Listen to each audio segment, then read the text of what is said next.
Para empezar cortaré estos palitos para hacer las brochetas y con la ayuda de foamix moldeable vamos a hacer la comida y utilizaré varios de estos colores. Hacemos las figuras recreando más o menos los alimentos que vienen en las brochetas y bueno, ahí le vamos dando forma. Tenemos que dejar secar para luego. Ahora ya llega el momento de poner las comidas en las brochetas y bueno, más o menos así les di la forma que va.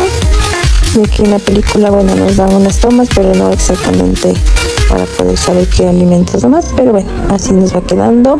¿Qué tal?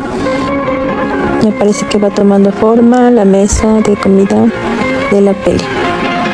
Por cierto, mi personaje favorito es Mira. Déjame en los comentarios cuál es tu personaje favorito y por qué.